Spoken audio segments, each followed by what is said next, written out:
Welcome to another inspiring episode of the Elite Expert Insider Podcast. Hosts Melanie Johnson and Jen Foster are the owners of Elite Online Publishing. They're both Wall Street Journal, USA Today best-selling authors. We're really glad you're here because this podcast was designed for you. Meet industry experts that share their secrets and strategies. Get successful results for your business in money, relationships, health, and your life. Each episode is going to inspire you to take action towards reaching your greatness. Hey everyone, it's Melanie Johnson. Thanks for joining us today. We have another great podcast. I'm here with my co-host, Jen Foster. Hey, Jen. Hey everyone, how's it going today? Well, I'm having a great day. We have a sales maven with us today, Nikki Roush. She has written not one, not two, but three books all about sales, closing, conversion. And I want to totally pick her brain for us because, that's one of business's biggest challenge is sales, leads, conversion, all of that. And she is an expert. So Nikki, thanks for joining us today. Thank you. Thanks for having me. Well, tell us, Nikki, how you got into sales and how you came about the process to write in your books. Well, I got into sales early on, and my first professional sales career actually came from a college project, and it led me to the kind of the idea of being able to control my income based on my ability and work ethic. So I love that.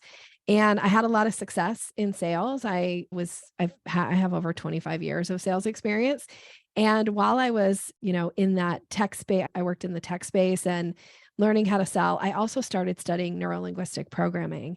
And I don't know if that's a new term to anybody listening. It sounds super scientific, I think, but it's really the study of communication. And I started studying it because I thought it would make me better at sales. And it did. And it made me a much better communicator. And so when I decided to start my business in 2013 of teaching people how to sell, it was by combining what I'd had a lot of success with in my sales career, but also with my NLP background and teaching people how to have more strategic sales conversations. So you have in one of your books, The Selling Staircase, you have 5 steps. Mm-hmm. Walk through the first step. We want to go through all 5 steps, but walk us through the first step to get us going here.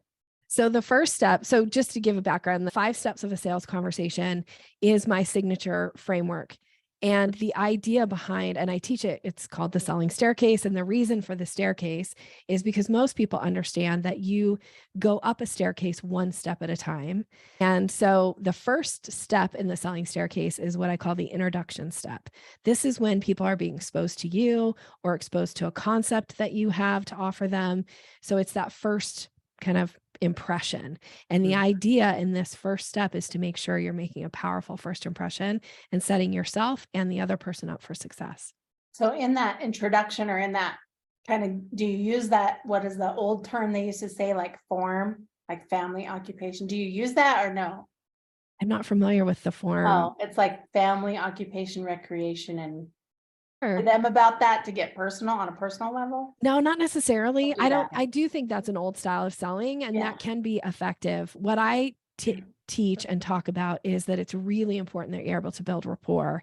Now that what you're talking about is one way to build rapport with people, but there's other ways to build rapport with people when you first meet them. It's paying attention to their communication style, paying attention to their rate of speech, for instance. This is a really simple one everybody can do, is when you're in a conversation with somebody, as you listen, are they a fast talker or do they really take their time? And if you're willing to adjust your rate of speech just a little bit, doesn't have to we're not trying to mimic them, but if you're a really fast talker and you're talking to somebody who has a really slower rate of speech, be willing to slow down a little bit because you'll make it easier for them to be in conversation, and vice versa. If you're a slower talker and you're really thoughtful about what you're going to say, and you're talking to somebody who's got that really fast rate of speech, be willing to speed up a little bit so that they are comfortable in the conversation.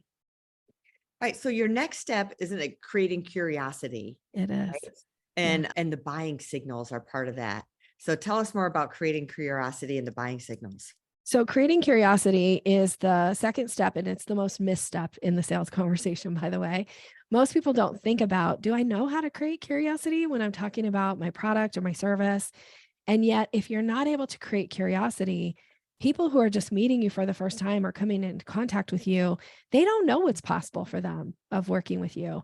So we want to be able to plant some seeds in conversation so that people want to have a real conversation with you. To me, sales is something that you do with people, not to them. And I think that's kind of one of the misconceptions is people think, oh, I got to convince people to buy from me. You absolutely do not need to convince anybody.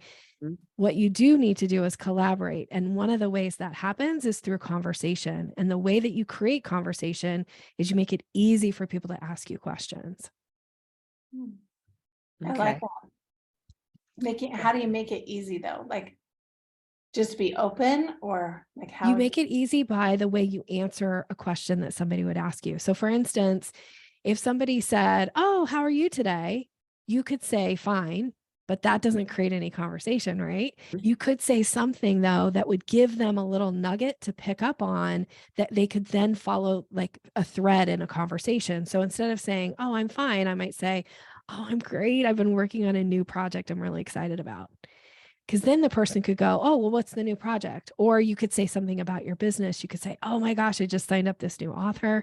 Really excited about the content they're going to put out into the world. That would allow somebody to go, there's a lot of questions I could ask to that answer, right? I could say, well, how do you help somebody do that? Or what's the topic they want to talk about? Or what's the thing that makes it so exciting, right? It gives people something to ask you versus just like, okay, well, I'm fine. How are you? I'm fine. Okay, what do we talk about next? Yeah, I like that. It's like you're almost seeding the conversation. You're Yeah, giving them a reason. You're controlling the journey versus the journey just being out there, right? exactly. It's going nowhere. Wherever it happens, we'll just see. But if you can control it, it's much better. Okay, so the next step is discovery, right? Tell us about what does discovery mean when you're going on this journey? So once you've created curiosity, a lot of times what happens next, and you mentioned this, Melanie, I'm so sorry I didn't comment on it, is buying signals happen next. So a buying signal is a verbal or nonverbal cue that somebody gives that they're indicating some interest.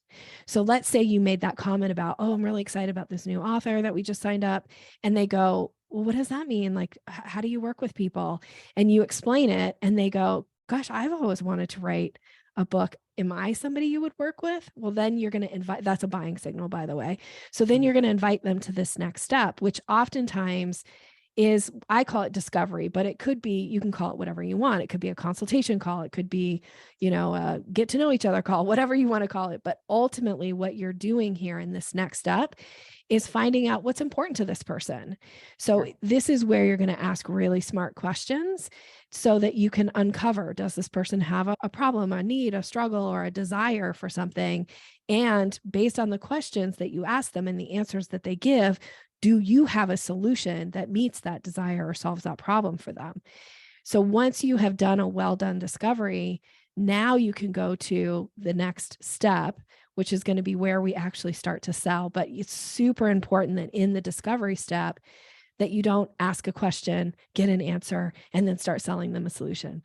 And then ask another question, get an answer, try to sell them a different solution, because then you're just muddying the water. So in the discovery, you want to keep it really clean and you want to ask smart questions so that the person who's answering the question goes, oh my gosh, I get a sense that Jen can really help me with something.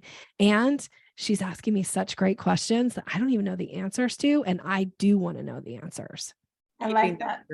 Well, and I think the point that you made is helping them to you're doing that discovery to find out what their problem is, not necessarily so you can solve the solution right then and sell them, but really find out what their needs are and really get to know them first in that discovery, which I really like that, because a lot of times you do feel like people aren't really listening and then they just try and sell you. But if they're really good at it, they're really finding out what your needs are and what your problems are. Yeah, there's nothing worse than having somebody just show up out of the blue and be like, so Jen, I looked at your website. You should totally buy from me because of this. And you're like, well, first of all, who are you? And I didn't even indicate that I was even interested in what it is that you're selling me. And that's such a break in rapport. Oh yeah. And we're just so sick of it, right? We get bombarded with it all day long. So when you can show up with a little bit of a different approach, when you can show up from this place of, this is a collaboration, this is a conversation. And hey, if through the end of the discovery session, I don't have a solution for what it is that you're looking for, I'm just going to bless and release you. I'm not going to try to convince you that you do have a problem problem. It's the person who, to me, it's like somebody walking around with a piece of paper and giving you like 1,000 paper cuts and then go, oh, bless your heart, sweetie, you're bleeding and I sell Band-Aids. You should buy one. It's like, no, that's not how it works. I like that analogy. Yeah, I think I deleted at least 5 emails today that were just emails that said, oh, I have exactly what you need and let me sell you. And I just deleted them. And I think I get about 10 LinkedIn messages a day about that too. Yeah. And they're not even asking me about me or my company. They're just saying, hey, buy mine, buy mine, buy mine. And aren't you just so sick of it? Yeah. I know I am too. So the next stage is the proposal stage. Walk us through that. So proposal sounds really formal. And in some businesses, it would require something that is formal. Maybe in your guys' business, it would be something where there's going to be a contract involved and they need to sign on the dotted line. But what I mean here is this is where you start to sell, because you understand what their need is. And now what you're going to do is you're going to really step into your place of credibility and authority, and you're going to recommend a solution to meet the need or solve the problem. So this is that place where you want to be really clear as to what that next step is. Because if you just say to somebody, so there's lots of ways to work with me, you could check out my website, or, here's this myriad of ways, they don't know what they need. You're the expert. Your job is to be the guide, recommend what the person needs, not what you think they can afford. There's a distinction there. Recommend what they need, and then you're going to follow up really closely with step 5. Step 5 and step 4 have to go together. Unfortunately, most people separate them and they leave too much space. They never get to step 5. And so as soon as you've laid out a really clear offer as to the solution for their problem, then you're going to follow up in step 5, which is close, and you're going to issue a close statement. So sometimes I know there's a disconnect. You're finding out, like, where do you ask where their budget is? Like in our business, we have different packages, and some packages are out of reach for other people, and other people are like, I don't want the cheap package. I want everything. Yeah. So how do you comfortably address that? And when do you address the pricing part of it in this theme of conversation? Yeah. So to me, that's something that needs to be addressed in step 3, which is the discovery. So especially for what the kind of business that you guys are in, I would think that this is a really important distinction, right? Because if you're talking to somebody and they want $100,000 package, or at least that's what it sounds like, but really their budget is $10,000, there's such a disconnect. So we need to ask them, what are you looking to invest in something like this? Or sometimes people don't know, right? They have no idea what it would cost to have somebody like you come in and help them get their book on the market. So you might need to give a range. You could say, typically getting a book out can range anywhere from X to Y. Based on that, where do you fall as far as budget for this? So do ask that question. Don't shy away from it. Don't be afraid. And if somebody's like, I'm not really sure. Yeah. Or I don't know, I'd like to know what my options are. Then when you get to proposal, you're going to lay out up to 3 options for them. And you're going to do it top down. By the way, this is known as top down selling. So if you say to them, based on what you've shared, I see that there's possibly 3 options. You're going to start with the most expensive, and you're going to talk about what they get in that top tier package. Then you're going to say, we could also look at a step down from there. That's going to be this. Or if you're just looking for a basic getting started package, it's this. Then you're going to follow up with the close. You're going to say, of these 3 packages, which is the best fit for you right now? That's the close language. And if you're not saying that to people, they often won't decide. And if they don't decide, they never get their book out onto the market, right? We have to help them. We have to make it so easy for them to choose an option. And it's totally fine too, by the way, Melanie, for you to give them 3 options and say, here are 3 packages for you. My recommendation would be, and then state what your recommendation would be. Yeah. And then make sure you ask the close question right behind that.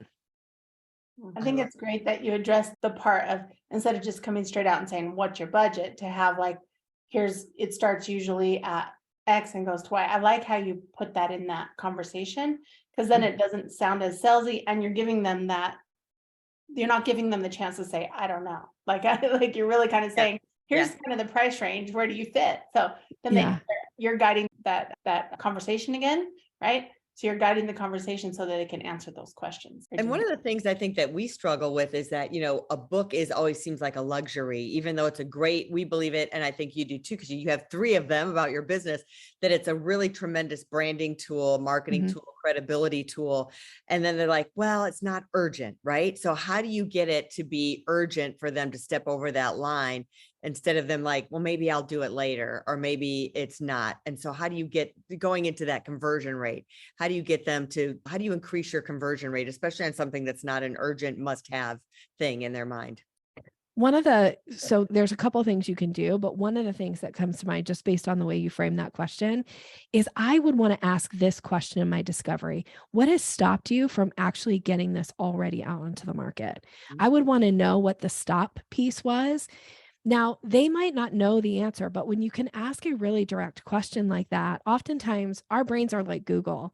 And if you give our brain a really direct question, oftentimes an answer will bubble to the surface that we don't even know is there yet. So the way that you get this and you uncover this really important information is that you ask a question that allows for their brain to give them an answer that they might even be surprised when they answer it to you of like, oh, that's the thing that has gotten in the way. And it could be a lot of things, right? It could be that it's time. It could be that they're lacking they've got some mindset issues. They don't feel credible enough or, accomplished enough or whatever it is. But that's the thing that you need to know so that when you're delivering back your proposal, as far as the solutions go, that you're really addressing and you're framing the proposal to meet their needs. So if somebody said to me, one of my biggest concerns is I just don't have the time. I don't know how people get a book written. I don't have the time to do that. Well, then when I'm delivering back the proposal, I'm going to make sure that I'm commenting on why this particular package is going to make it so easy for them to budget just a tiny bit of time in their schedule, or maybe I don't know what all your packages are. So please forgive me if I'm stating something that's not in alignment with you guys, but maybe it's like, there's a reason that we have a package that has a ghostwriter attached to it, or something like that. And then so you're making sure that you're addressing that thing that has stopped them. Because a lot of times people can have a lot of excuses as to why things haven't got done. But until they know what's that like thing that's getting in the way, which is usually the first step. And if you can help them get that first step, then they're going to get all the other steps afterwards, which is, by the way, why I teach selling as a staircase. Because once you get that first step, it's so much easier to move to the next, and then the next, and then the next, right? Tell us about your masterclass that you have. I've noticed that on your website. The master classes are classes that I teach once a quarter, and they're specific to sales topics. So it's a deep dive into some sales training. So my most popular one is called The Language of Sales, and it's where I go really deep into these 5 steps. I give lots of scripts and I give lots of ideas for people to come up with what are their ideal questions in the discovery process. What is the way for them to lay out their packages so that they make sense? And so that's what the master classes are. That's awesome. Well, you gave so much great content today. I know I could go on and on with you and have more deep dive conversations. Tell us where people can reach you. And I think you have a gift for people too. I do. You can reach me by going to yoursalesmaven.com/elite. So this is for your listeners. And then you will get access to a training called Mastering the Sales Conversation. That will be my gift to you. That's absolutely free. Go grab it. It's like 20 minutes of training that may absolutely change the way you are having those sales conversations and closing business. Awesome. Thank you for that generous gift. We'll put the link up in the show notes. Yeah, terrific. Well, thanks for coming today, and we appreciate it. And if you're looking to get your book published, reach out to us at eliteonlinepublishing.com and hit the author submission button. We'll see you next time. Thank you, everybody. Bye. Hey, are you looking to increase your revenue, build credibility, and elevate your brand? This podcast is brought to you by Elite Online Publishing, an innovative publishing and full spectrum marketing company. They will publish and market your book to make it a #1 bestseller. Becoming an author is the best way to market your business. So contact them at eliteonlinepublishing.com today. All of their authors become #1 bestsellers.